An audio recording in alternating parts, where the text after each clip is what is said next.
Non, mais je mettrai la cam à l'aise, hein, voilà, je vais mettre, demain, Inch'Allah, je vais à la plage, je te dire en journée, je mets la cam et tout, quand je serai au restaurant, tranquille, sympa, voilà, ça je le fais tranquille à l'aise, normal, tu vois, flex. Mais le problème, c'est qu'il va encore avoir des captures, regarde où il est, regardez, c'est crassé, c'est pas beau. Le junkie, il a pas d'argent, il crève la faim, il achète des légumes à 1 euro. Voilà, ce que tu veux, c'est grâce à ça qu'on avait eu la en vacances. Nous, tu sais, on n'avait pas de bœuf, on n'avait pas de bœuf au Maroc. Maintenant, ils font pousser de la bœuf ici au Maroc. Ils font pousser de la bœuf. Quand je suis arrivé avec la bœuf sur moi. Et ici, j'ai trouvé des gens qui vendent de la bœuf. Je restais sur le cul. De l'amnésia comme j'ai jamais vu ailleurs. De l'amnésia Jack comme j'ai jamais vu ailleurs. Ah, c'est fini, mon frère, la bœuf d'Espagne, la bœuf, elle est ici. Elle pousse ici au bled, tu vois. Ils ont ramené les graines, ils le font pousser ici. Nous, on a le kiff d'origine, toi, dans le riff. Là où j'étais il y a 2 jours, tu vois. Ça, c'est d'origine, toi, le shit. Ouais, la bœuf, ils l'ont importé, tu vois. Ils ont importé la méthode de la bœuf. Mais avec le soleil et tout chez nous, c'est mieux qu'en Jamaïque. Oh, je veux dire, sac à merde, toi, poubelle, va. Espèce de poubelle du monde. Sale fils de pute, sac à merde, poubelle, va. Non, mais, général, demain, Inch'Allah, je vais vous mettre la canne, demain, je vais monter à Tétouan. Tu vois, je monte à Tétouan. J'ai acheté ma voiture à moi. Tu vois, j'ai une coupe ici, une 300 CE, tu vas rigoler, vous allez la voir, tu vas rigoler. C'est une 300 CE de 94, 94. C'est la dernière qui est, la dernière modèle. Belle pièce, un coupé. Je vais monter avec demain à Tétouan, Inch'Allah, mais demain, je la sors du garage, vu qu'aujourd'hui, j'ai terminé de préparer, demain, je la sors. Et je vais monter avec la Tétouan, tu vois, vous allez voir un petit peu le Maroc, tu vois, du côté du nord. Prodmar, il nous montrait, moi, quand j'étais encore là, il montrait, je me rappelle que j'étais avec sa voiture, il était au Maroc à Casablanca, et moi, je vais vous montrer le nord. Tu connais Tétouan? Ah ben, demain, je suis à Tétouan, Inch'Allah, demain, Cabo Negro. Tu vois, demain, je monte à Tétouan, Cabo Negro, Martil. Voilà, Inch'Allah, demain, je suis à Cabo Negro, Martil et tout. Oui, mais justement, je suis au Maroc pour en ramener. Tu vois, je suis au Maroc pour en ramener. Et je vais en ramener beaucoup. Tu vois, beaucoup. Tu veux moi, Inch'Allah, que je te passe la frontière au retour, tranquille, sympathique, les doigts dans le cul, détendu, avec les mains derrière la nuque, c'est ça merde, espèce de poubelle du net. On s'en a de l'air, parce qu'on sait pas ce qui peut nous arriver au bled. Moi, la première fois que je rentre en cellule, on me met avec qui comme tu veux. Un type qui a tué sa femme. Écoute bien, moi, dès que je rentre dans la cellule avec mon pactage et tout, je vois un type qui vient, disjoncte, d'entrée de jus, disjoncte. Moi, je suis là pour ça. Sur toi, je sonne. Maintenant, oui, changez-moi de cellule. Pourquoi? Soit vous me changez de cellule, soit il va y avoir un mort ici. Quoi? Je sais rien du tout. Je suis le type qui est tapé dans sa tête. Les temps, ils sont passés. Moi, j'ai changé de cellule. Les temps, ils sont passés. Toi, quand je le voyais au préau, ce fils de... C'était que du cinéma. Il cherchait à se faire passer pour un fou. Ça veut dire que c'est lui qui te cellule à ce type-là. Je veux dire, il va se faire poignarder dans son sommeil pour que lui, aux assises, quand il passe pour le meurtre de sa femme, il passe pour vraiment un fou. Dans le bazar. Et moi, ce jour-là, en faisant changer de cellule, en disant au maton, écoute bien, moi, c'est la première incarcération, je la passe pas avec ce type dans la cellule, soit c'est moi ou c'est lui, j'ai bien fait. J'ai très bien fait, tu vois, je veux dire. Sinon, ça serait passé mal. Il m'aurait poignardé dans mon sommeil, ce fils de... Non, merci. On a assez de vécu dans la rue pour que quand le jour où je suis tombé, je savais comment attendre. Aujourd'hui, il n'y a plus de travail. Aujourd'hui, il n'y a plus de parti. Des ex-voyous qui n'ont pas réussi leur vie dans le gangstérisme, qui ont raté leur vie dans tout.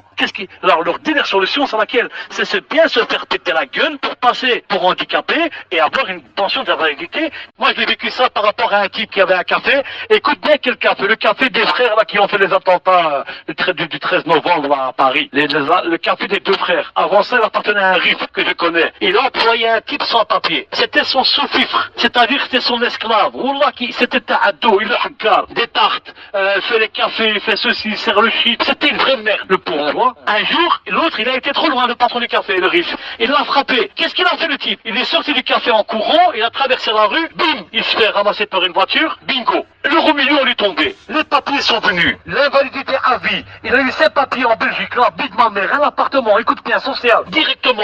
Il a eu tout ce dont il rêvait, ce dont il n'aurait jamais eu s'il n'aurait pas fait cet enroulement en portant plainte contre...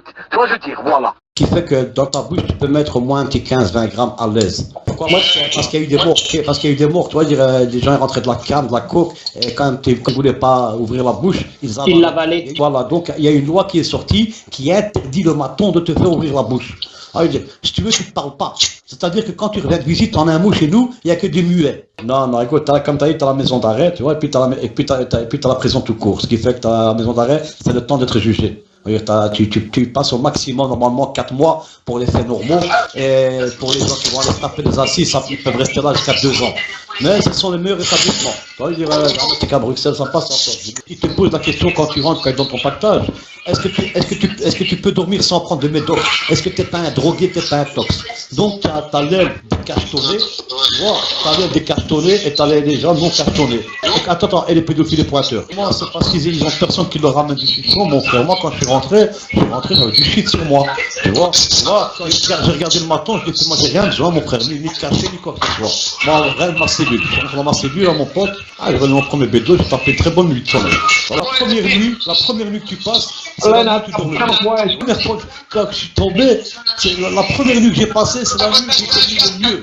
C'est ça, c'est juste le fait que, comme on dit, sur simple suspicion, ou parce que tu es peut-être capable du fait d'un fait ou de quoi que ce soit d'autre, tu vas dire, qui pourrait sortir du cadre légal des lois, le policier, l'inspecteur hein, a le droit de te priver de ta liberté pour quelques heures. Mais attention, t'es invité au commissariat, ces petits cafés, toi, le type qui va te faire le sale coup, qui va te ramener jusqu'au commissariat, lui va faire la grande gueule, toi, il va faire avec toi le show. Mais quand tu seras au commissariat, ceux qui vont te prendre en charge, ça sera petit café, croissant, hein, parce que la loi, elle stipule, hein, tu vas dire, garde vue administrative. Tu vois, je veux dire. C'est-à-dire que ça sera juste pour, comment dire, le temps de vérifier, vérifier ton identité, vérifier un petit peu tout, c'est tout. C'est ça. T'es menotté, Pacha? Est-ce que t'es menotté, Pacha? T'es menotté pendant la garde à vue administrative? Non, pas pendant la garde à vue, mais pendant la procédure. Tu vois, pendant les déplacements, ça c'est la procédure, c'est le protocole. Partout en Europe, maintenant, c'est le protocole, ils sont obligés de menotter. Hein. Même ta mère, ils te la menotte. Hein. Écoute bien, tu peux mettre x5 à tout ce qu'il y a, à part les clopes, hein. Jamais t'atteindras 1500 €. Moi, je te dis, il y a même du cirage pour chaussures en tôle. Tu vois, tu passes avec Hugo ou avec un tierce. Voilà, t'as pas le choix, t'es obligé. Comme t'as dit, jamais tu vas recevoir toute ta somme, tu vois. Jamais tu l'auras au complet, c'est clair et net. Surtout si tu as des parties civiles à rembourser. C'est pourquoi? Parce que ça, ils le prennent directement. Ils veulent rien savoir. Parce que pour eux, comme ils te disent, la prison, on te nourrit. On te donne ta gamelle. Tu vois, je veux dire, s'il y a un surplus, le prends. Pourquoi? Parce qu'il y a des gens à payer. Malgré qu'il y a le fonds commun des victimes, hein, ça veut dire, malgré que le type, même s'il est insolvable à vie, il y a le fonds commun des victimes, mais quand il y a moyen de profiter, et t'inquiète pas, l'État, il va pas gêner, mon frère, la justice, il va pas gêner pour venir servir. Si ton frère, il dépose 2000 € sur un compte, en tôle, ils vont pas gêner pour venir te les retirer, hein. Ça veut dire, en disant, mon pote, bien, moi le maton quand il me dit ça, j'ai envie de le tuer. Wallah, il a intérêt de me dire en regardant le sol. Nous les matons, ils ont intérêt de nous le dire en regardant par terre. Toi, je veux dire, là, bite ma mère. Il sait bien que c'est de l'humiliation totale, toi le mandat. Hein, derrière les barreaux, en plus, c'est violent ça. Allez.